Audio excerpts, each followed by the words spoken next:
যৌবনের এই জমির ওপরে তল করে রাখা ভাত আর ডাল।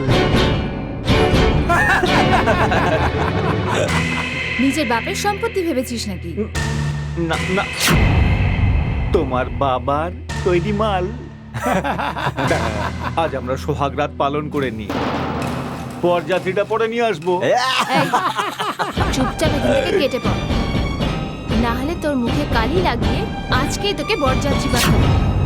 এখন কালি কিংবা গোবর যাই ল্যাব, সোহাগ রাত তো আমরা বানিয়েই ছাড়বো। চলো। আরে কি মুখ দেখছিস? ধর শালাকে। ধর ধর কোথায়? চল। দাঁড়া। কোথায় পালাচ্ছিস? দাঁড়া। ধর শালাকে। দাঁড়া।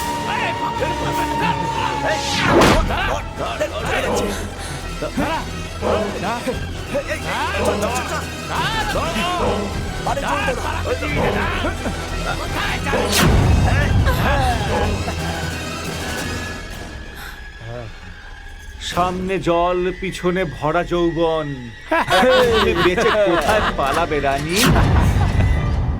খুব ভুল জায়গায় তুমি প্রহার করেছো, এখন বুঝতে পারছো।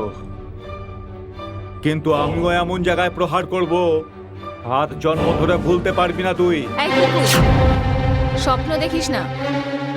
যদি বাঁচতে চাস তাহলে চুপচাপ এখান থেকে কেটে পড়। যদি আমার কৃষ্ণা জানতে পারে তাহলে এই নদীতেই তোদের ডুবিয়ে মারবে, বুঝলি? যদিও এখানে এসে পড়ে তো বেঁচে ফিরবে না। তাহলে ভুলে যাও তুমি ওকে। ভালোবেসে আমার বুকে এসে পড়ো, তোয়ালে পেতে রেখে দেবো, না হলে মাটিতে বসে নিয়ে যাব।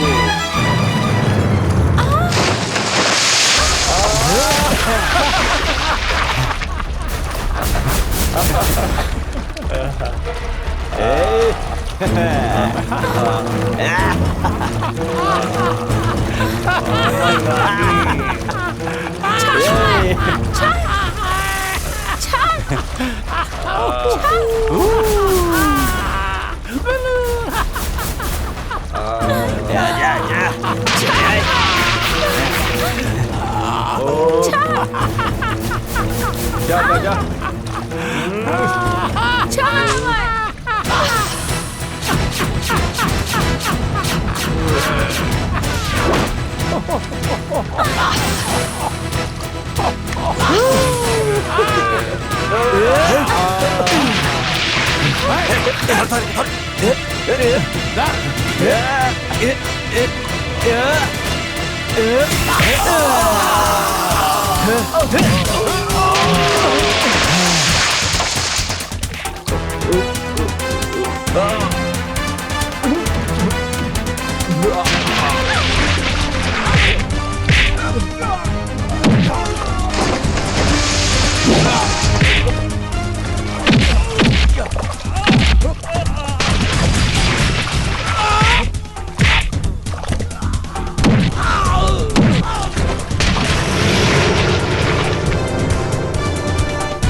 কি ব্যাপার বিধায়ক মশাই? এসো এসপি, এসো। আগে ওদের অবস্থা দেখো। দেখো, এটা তো কোনো অ্যাক্সিডেন্টের চিহ্ন মনে হচ্ছে। হ্যাঁ এসপি, তোমার মাথা মাথা খারাপ হয়েছে নাকি? এটা কোনো অ্যাক্সিডেন্টের দাগ নয়, এটা ওই কৃষ্ণার দাগ। আরে বাচ্চা সিং একজন যুব নেতা, দেখো কিভাবে পাগলের মতো মেরেছে ওকে, দেখো। বাচ্চা সিং, এই ঝগড়ার কারণ?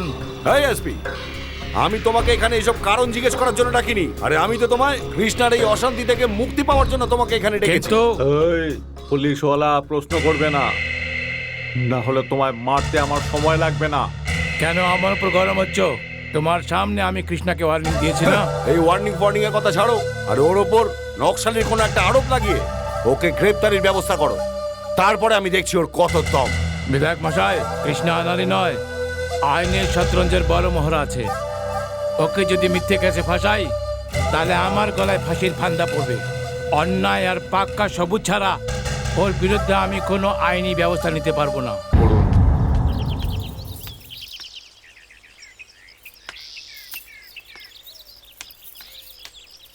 যখনই আমি গুঞ্জার বিয়ের ব্যাপারে বলি, তখনই ওর মৌনব্রত নেওয়া শুরু হয়ে যায়। তুই আমায় বল, সমস্ত মেয়েকে কতদিন ঘরে বসিয়ে রাখবো? তো কি উঠিয়ে কুয়োতে ফেলে দেবো? আমি কি ওকে ফেলার কথা বলছি নাকি? সেই জন্য জন্ম দিয়েছিলাম নাকি? তুমি ওকে জন্ম দিয়ে বিরাট বড় উপকার করে দিয়েছো আমার, আর ওরকমই চুপ খেয়ে আমার একটু উপকার করে দাও। শুনলি তো, ভালো কথা বলি আর ওর যেন ঝাল লেগে যায়। ওর যে মুখ আছে না, সেটা চাইনিজ মোবাইলের মতোই চলতে থাকে, সারাদিন টাই টাই টাই টাই করতে হ্যাঁ থাকে। হ্যাঁ, আর তোমার মুখটা হচ্ছে নকিয়ার মতো, সবসময় চুপ করেই থাকে। হ্যাঁ? জীবনটা শেষ করে দিল। চললাম এখান থেকে আমি। ধ্যাৎ।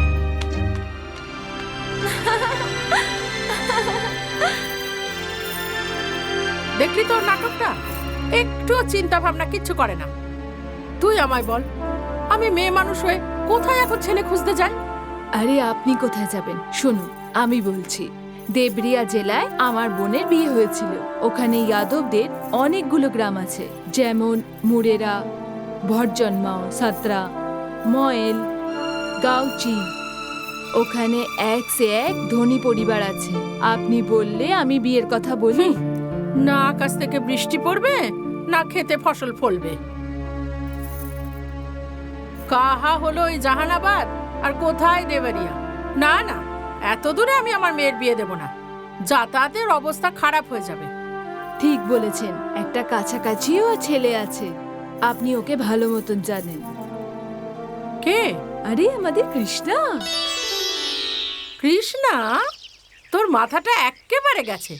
আরে গ্রামের মেয়ে হয়ে গ্রামের ছেলের সাথে বিয়ে? আরে এ তো অনেক আনন্দের কথা। আমাদের গুঞ্জা আপনার খেয়ালও রাখবে আর নিজের ঘরও সামলাবে। আর মানুষজন কি বলবে?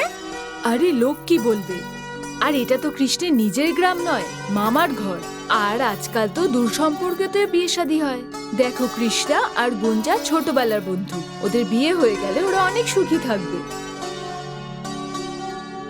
এত ভাববেন না, নাহলে চোখের সামনে সম্বন্ধতে অনেক দেরি হয়ে যায়। গিয়ে কৃষ্ণার মামা মামির সাথে এই সম্পর্কের কথা বলে আসুন। ঠিকই বলেছিস। হ্যাঁ আমি এক্ষুনি যাচ্ছি। হ্যাঁ, ঠিক আছে।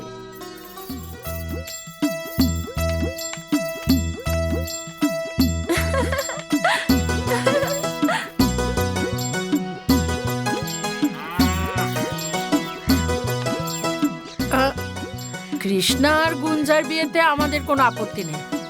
আর বাকি আজকালকার ছেলেমেয়েদের কথা তো তুমি জানো। ওদের আজকাল হাই ফাই হিরোইনের মতো বউ চাই। আমাদের গুঞ্জা হিরোইনের থেকে কম কিসে? নিজের বাড়ির দই কি কেউ টক বলে? হ্যাঁ হ্যাঁ, ঠিক আছে, জিজ্ঞেস করবো। যদি কৃষ্ণা হ্যাঁ বলে দেয়, তাহলে বিয়ে দিয়ে দেবো। এই কাকি, কৃষ্ণা তো অনেক আগে হ্যাঁ বলেছে। যখন শহর থেকে ফিরবে তখন তোমার সাথে আমাদের বিয়ের কথা বলবে। ওই কথাই বলেছে। আচ্ছা, তাহলে এই সবসময় ঝগড়াঝাটি করতে করতে প্রেমের পাঠ পড়িয়ে দিয়েছো। হ্যাঁ। লজ্জা পেতে হবে না বেহায় মেয়ে। তুই আমার বৌমা হওয়ার যোগ্যই নয়। মা, কেন দিদি, আমার মেয়ের মধ্যে কি কম দেখলে? আরে চোখ থাকতেও অন্ধ হয়ে আছো? ওর মধ্যে বেশি কি আছে? সব কিছুই তো কম। চোখ বেগুনের মতো, নাকটা পকোড়ার মতো, মুখটা প্যাঁচার মতো, দাঁত বিড়ালের মতো। না ঠিক মতো চলতে পারে, না ঠিক মতো বলতে পারে। উর্মিলা, আরে কার এত প্রশংসা করছো ভাই? এই যে মূর্খ মেয়ে আমাদের ঘরের বৌমা হবে। বার্ধক্যে যৌবনের শান দেখাচ্ছ, মামলা গম্ভীর আছে। তোমার মেয়ে কৃষ্ণার বউ হওয়ার একটুও যোগ্য নয়। হ্যাঁ, এই তখন থেকে তুমি কি উল্টো পাল্টা করছো দিদি? আমার হীরের মতো মেয়ের মধ্যে সব দোষ খুঁজে বেড়াচ্ছ তুমি। শুধু শুধু বার করছি না, দোষ আছে তাই বলছি। আমার মেয়ের মধ্যে দোষ থাকলে কৃষ্ণা ওকে ভালোবাসতো না। ভালোবাসা অন্ধ, কিন্তু আমার চোখ একদম ঠিক আছে।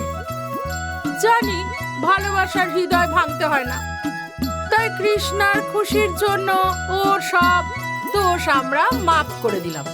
বাকি পনে কিন্তু মোটা টাকা দিতে হবে। বুঝতে পেরেছি, পনের লোভে এত দোষ বার করছিলে। তাহলে কি ভেবেছো বিয়ে একেবারে ফোকটে হয়ে যাবে?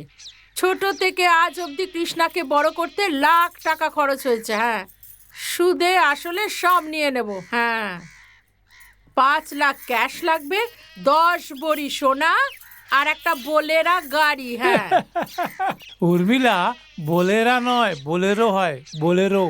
হ্যাঁ হ্যাঁ, ওই সব ঠিক আছে। যদি মেনে নাও তো বলো, না হলে ফটো। এই উর্মিলা, আরে তুমি নিজের পনের খেলাতে ভাবির হার্ট ফেল করে দেবে কি? হ্যাঁ বৌদি,